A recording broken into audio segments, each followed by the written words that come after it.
हमारे सहयोगी अंजनी जुड़ रहे हैं, उन्हीं से जानते हैं। अंजनी, जांच तो बहुत होती है विभिन्न मामलों में, आवास बोर्ड घोटाले में भी जांच की बात कही गई। यहां तक कि सत्ताधारी दल के विधायक और सरकार में मंत्री भी कह रहे हैं कि हमारी नजर बनी हुई है। लेकिन क्या सिर्फ नजर बनी रहेगी या फिर कार्रवाई भी होने की उम्मीद है?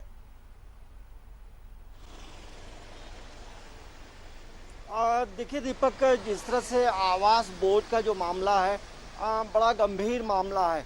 और ये जो जिस तरह से फर्जी तरीके से काम करना और सरकार के नियमों की धज्जी उड़ाते हुए कोविड के संक्रमण काल में संवेदकों को भुगतान करना, जमीन का हस्तांतरण करना, आवास का हस्तांतरण करना, कहीं ना कहीं लगता है एक बड़ा नेक्सस था।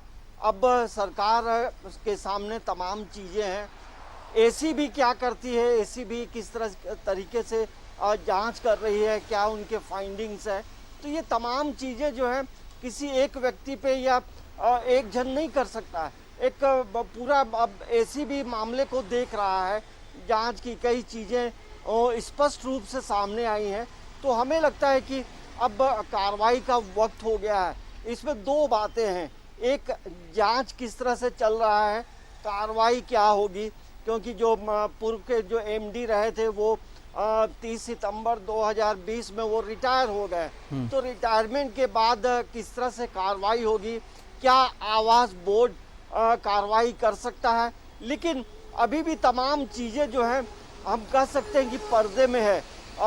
लगातार चीज़ों का उजागर हो रहा है और सरकार को कहीं ना कहीं एक तरह से हम कह सकते हैं आर्थिक नुकसान भी इस मामले में हुआ है, जहां करोड़ों रुपए का लोगों ने कमाई की है और एक बड़ा नेक्सस रहा है। दीपक, देखिए ये कोई भी जब बड़ी चीज़ें होती हैं, घोटाले होते हैं, तो उसमें कोई एक व्यक्ति का इन्वॉल्वमेंट नहीं होता जी।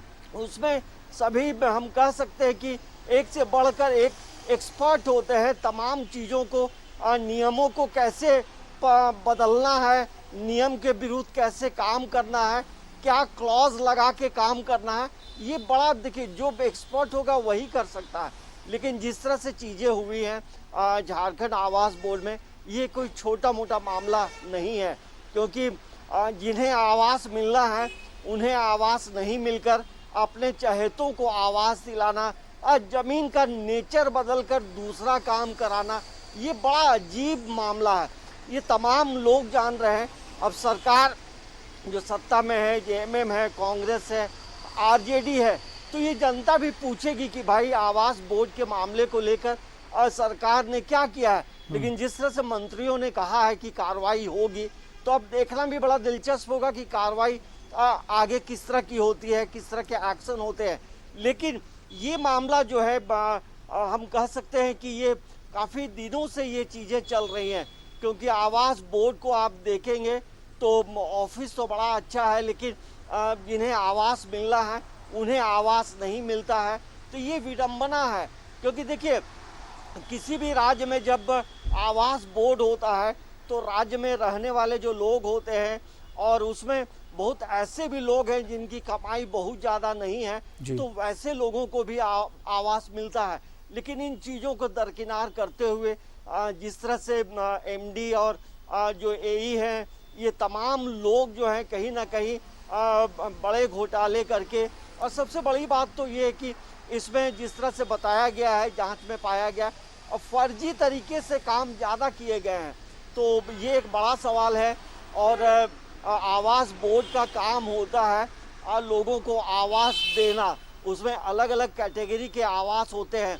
लेकिन क्या लगभग 21 वर्ष हो गए हैं दीपक झारखंड गठन को, किस तरह से आवास बोर्ड ने कितना आवास बनाकर दिया है, या क्या किस तरह से काम किया। सिर्फ ये एक कोई एमडी मतलब 2020 में जो एमडी रिटायर किए हैं उस पर तो सवाल खड़ा हो ही रहा है। लेकिन इससे पहले भी जो लोग एमडी रहे हैं, बड़े बड़े पदों पे रहे हैं, तो आखिर उनकी कार्यशैली क्या रही है, तो ये एक बड़ा सवाल है। और इस सवाल में आम जनता, झारखंड की जनता ये पूछ रही है कि कार्रवाई क्या होगी, जांच के बाद क्या फलाफल निकलेगा, तो ये देखना बड़ा दिलचस्प होगा। लेकिन ऐसे लोगों पे जो है कार्रवाई होनी चाहिए, क्योंकि जब एक जो है फर्जी तरीके से काम कर निकलता है तो फिर अन्य ऐसे लोगों का मनोबल भी बढ़ता है। और इसमें कोई एक या दो व्यक्ति इन्वॉल्व नहीं है, इसमें कई सफ़ेद पोश भी हैं, क्योंकि जब कोई अधिकारी इस तरह का घोटाला करता है तो वो तमाम लोगों को लेकर चलता है। तो ये सवाल जब पूर्व नगर विकास मंत्री सीपी सिंह से पूछा गया था तो उनका जवाब भी बड़ा रोचक था, क्योंकि ये तो उनका कहना था कि आवास बोर्ड में जो चीज़ें होती हैं वो तमाम जो निर्णय लेने के अधिकार हैं वो एमडी को होता है। तो ये एक बड़ा सवाल है कि किस तरह से लोग बात करते हैं और जब मामले जब उजागर होते हैं तब चीज़ें बदल जाती हैं।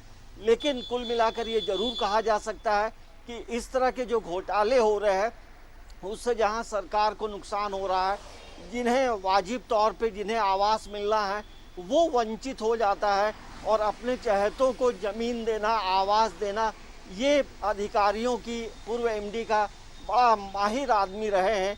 अपना खेल खेल कर वो अब तो निकल गए, लेकिन अब आने वाले समय में क्या होगा। देखिए, सूडा के जो डायरेक्टर हैं, जो चेयरमैन हैं अभी आवास बोर्ड के, अमित कुमार, उन्होंने कहा है कि इस पर जांच हो रही है तो कार्रवाई होगी। तो अब देखना ये होगा कि अब कार्रवाई क्या होती है। देखिए, इसमें तो दो चीज़ें हैं, एक तो जो आवास बोर्ड में जो घोटाले हुए हैं उस पे तो कार्रवाई होनी ही चाहिए। और सरकार ने जब ये आदेश निकाला था कि कोविड के संक्रमण दौर में किसी भी तरह का वित्तीय पेमेंट जो है निर्माण के कार्य में नहीं करना है, क्योंकि उस समय सरकार की वित्तीय स्थिति अच्छी नहीं थी, लेकिन इन नियम को भी धज्जी उड़ाते हुए जो है पेमेंट्स किए गए हैं। तो ये एक बड़ा सवाल है। तो उस नियम को भी धज्जी उड़ाया गया है, कोविड के प्रोटोकॉल का उल्लंघन किया गया है, और तमाम लोग बैठे बैठे सिर्फ कोविड के संक्रमण काल में कमाई करते रहे हैं। और दूसरी इसमें एक और महत्वपूर्ण बात ये भी है दीपक, कि जो विभाग आवास बोर्ड का जो एफडी था उसे भी इन लोगों ने तोड़ा है। तो आप समझिए कि किस तरह से पैसों की बंदर बांट तो हुई है, और जमीन की भी बंदर बांट हुई है, और आवास के आवंटन को लेकर उसमें भी बंदर बांट हुई है, और उसमें पैसे की उगाही की गई है। तो एक बड़ा सवाल है, और इस बड़े सवाल में तमाम राज्यवासी इसका उत्तर चाहते हैं। बिल्कुल देखना है कि क्या कार्रवाई होती है और कितना जल्द घोटालेबाजों से पूरा पैसा सरकार वसूलती है। धन्यवाद अंजनी इस तमाम बातचीत और जानकारी के लिए। तो आवास बोर्ड से जुड़े घोटाले की हर परत हम खोल कर रखेंगे आपके सामने, और देखते हैं कब तक कार्रवाई होती है।